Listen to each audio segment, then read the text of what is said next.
मंगलवार व्रत कथा। व्यास जी ने कहा, एक बार नैमिषारण्य तीर्थ में 80,000 मुनि एकत्र होकर पुराणों के ज्ञाता श्री सूत जी से पूछने लगे, हे महामुनि, आपने हमें अनेक पुराणों की कथाएं सुनाई। अब कृपा करके हमें ऐसा व्रत और कथा बताए जिसके करने से संतान की प्राप्ति हो तथा मनुष्यों को रोग, शोक, अग्नि, सर्व दुख आदि का भय दूर हो, क्योंकि कलयुग में सभी जीवों की आयु बहुत कम है। फिर इस पर उन्हें रोग, चिंता के कष्ट लगे रहेंगे, तो फिर वह श्री हरि के चरणों में अपना ध्यान कैसे लगा सकेंगे। श्री सूत जी बोले, हे मुनियों, आपने लोक कल्याण के लिए बहुत ही उत्तम बात पूछी है। एक बार युधिष्ठिर ने भगवान श्री कृष्ण से लोक कल्याण के लिए यही प्रश्न किया था। भगवान श्री कृष्ण और युधिष्ठिर का संवाद तुम्हारे सामने कहता हूँ, ध्यान देकर सुनो।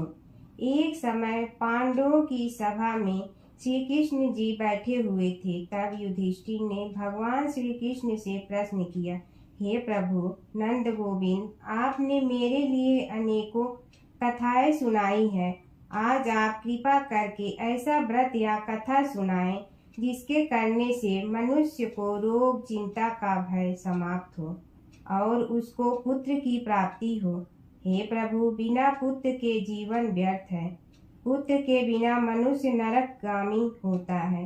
पुत्र के बिना मनुष्य पितृ ऋण से छुटकारा नहीं पा सकता और न ही उसका पुत्रक नामक नरक से उद्धार हो सकता है। अतः पुत्रदायक व्रत बतलाएं।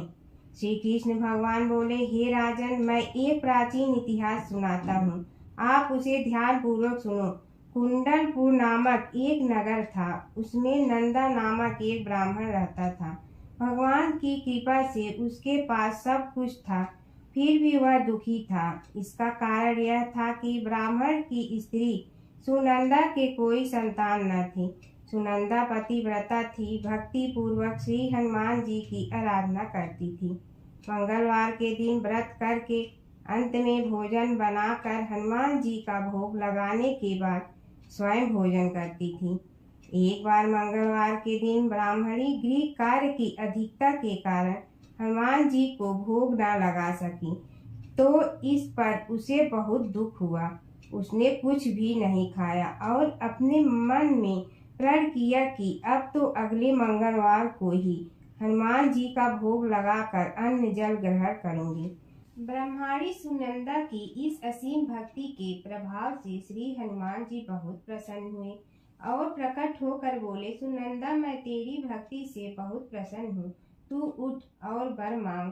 सुनंदा अपने आराध्य देव श्री हनुमान जी को देखकर आनंद की अधिकता से विह्वल हो श्री हनुमान जी के चरणों में गिरकर बोली, हे प्रभु, मेरी कोई संतान नहीं है, कृपा करके मुझे संतान प्राप्ति का आशीर्वाद दें, आपकी अति कृपा होगी। श्री महावीर जी बोले, तेरी इच्छा पूर्ण होगी, तेरे एक कन्या पैदा होगी, उसके अष्टांग प्रतिदिन सोना दिया करेंगे। इस प्रकार कहकर श्री महावीर जी अंतर ध्यान हो गए। ब्रह्माणी सुनंदा बहुत हर्षित हुई और सभी समाचार अपने पति से कहा। ब्राह्मण देव कन्या का वरदान सुनकर कुछ दुखी हुए, परंतु सोना मिलने की बात सुनी तो बहुत प्रसन्न हुए। विचार किया कि ऐसी कन्या के साथ मेरी निर्धनता भी समाप्त हो जाएगी। श्री हनुमान जी की कृपा से वह ब्रह्माणी गर्भवती हुई और 10वें महीने में उसे बहुत ही सुंदर पुत्री प्राप्त हुई। यह बच्ची अपने पिता के घर में ठीक उसी तरह से बढ़ने लगी जिस प्रकार शुक्ल पक्ष का चंद्रमा बढ़ता है। 10वें दिन ब्राह्मण ने उस बालिका का नामकरण संस्कार कराया। उसके कुल पुरोहित ने उस बालिका का नाम रत्नावली रखा, क्योंकि यह कन्या सोना प्रदान किया करती थी। इस कन्या ने पूर्व जन्म में बड़े ही विधान से मंगल देव का व्रत किया था। रत्नावली का अष्टांग बहुत सा सोना देता था। उस सोने से नंदा ब्राह्मण बहुत ही धनवान हो गया। अब ब्रह्माणी भी बहुत अभिमान करने लगी। समय बीतता रहा। अब रत्नावली 10 वर्ष की हो चुकी थी।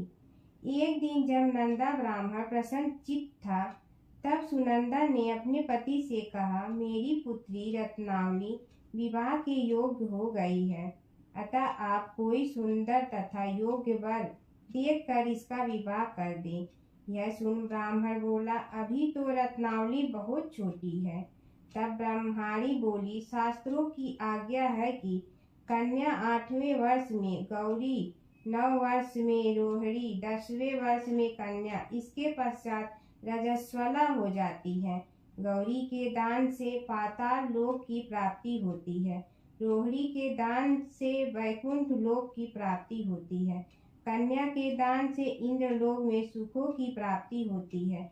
अगर हे पतिदेव रजस्वला का दान किया जाता है तो घोर नरक की प्राप्ति होती है। इस पर ब्राह्मण बोला, अभी तो रत्नावली मात्र 10 ही वर्ष की है और मैंने तो 16 साल की कन्याओं के विवाह कराए हैं, अभी जल्दी क्या है। तब ब्रह्माणी सुनंदा बोली, आपको तो लोभ अधिक हो गया है। शास्त्रों में कहा गया है कि माता पिता और बड़ा भाई रजस्वला कन्या को देखते हैं तो वह अवश्य ही नरकगामी होते हैं। तब ब्राह्मण बोला, अच्छी बात है, कल मैं अवश्य योग्य वर की तलाश में अपना दूत भेजूंगा। दूसरे दिन ब्राह्मण ने अपने दूत को बुलाया और आज्ञा दी कि जैसी सुंदर मेरी कन्या है वैसे ही सुंदर वर उसके लिए तलाश करो। दूत अपने स्वामी की आज्ञा पाकर निकल पड़ा। चंपई नगर में उसने एक सुंदर लड़के को देखा। यह बालक एक ब्राह्मण परिवार का बहुत गुणवान पुत्र था। इसका नाम सोमेश्वर था। दूत ने इस सुंदर व गुणवान ब्राह्मण पुत्र के बारे में अपने स्वामी को पूर्ण विवरण दिया।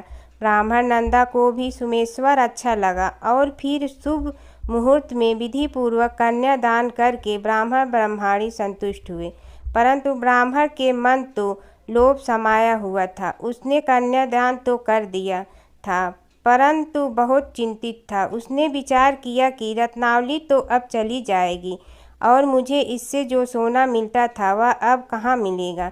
मेरे पास जो धन था कुछ तो इसके विवाह में खर्च हो गया और जो शेष बचा है वह भी कुछ दिनों पश्चात समाप्त हो जाएगा। मैंने तो इसका विवाह करके बहुत बड़ी भूल कर दी है।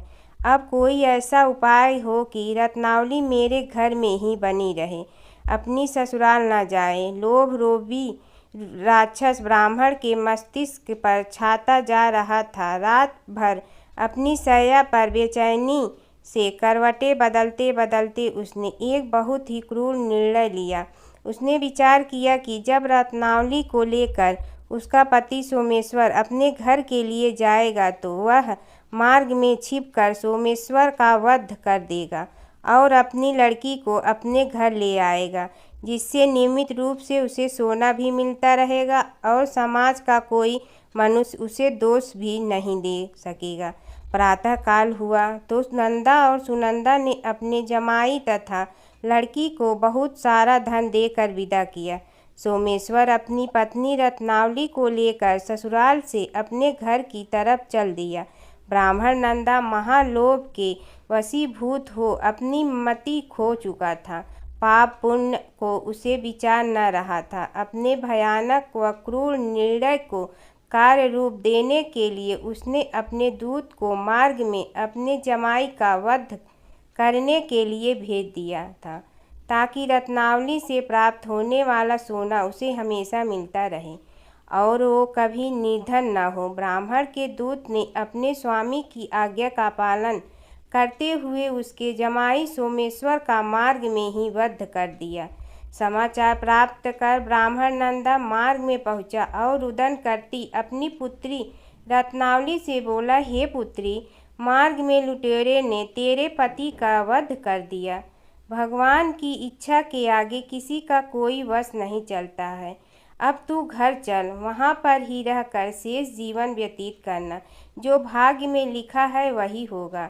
अपने पति की अकाल मृत्यु से रत्नावली बहुत दुखी हुई।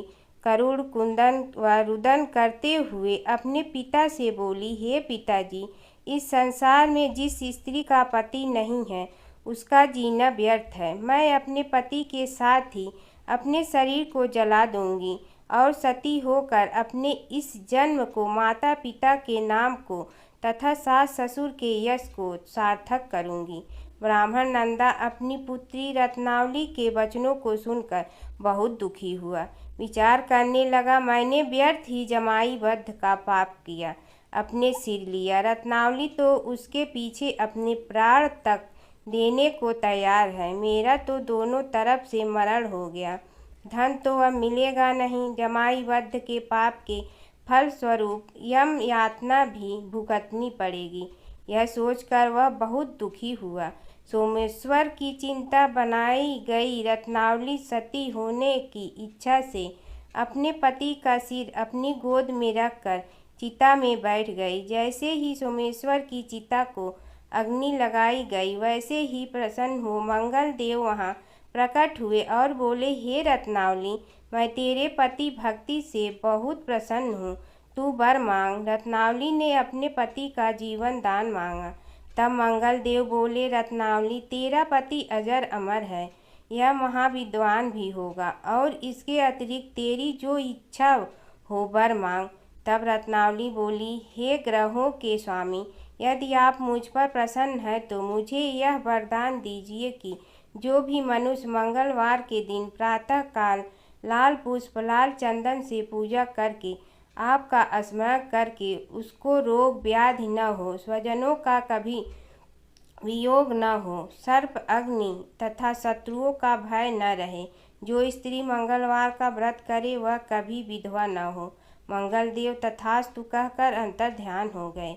सोमेश्वर मंगल देव की कृपा से जीवित हो उठा। रत्नावली अपने पति को पुनः प्राप्त कर बहुत प्रसन्न हुई और मंगल देव का व्रत प्रत्येक मंगलवार को करके व्रत राज और मंगल देव की कृपा से इस लोक में सुख या ऐश्वर्य को भोगते हुए अंत में अपने पति के साथ स्वर्गलोक हो गई।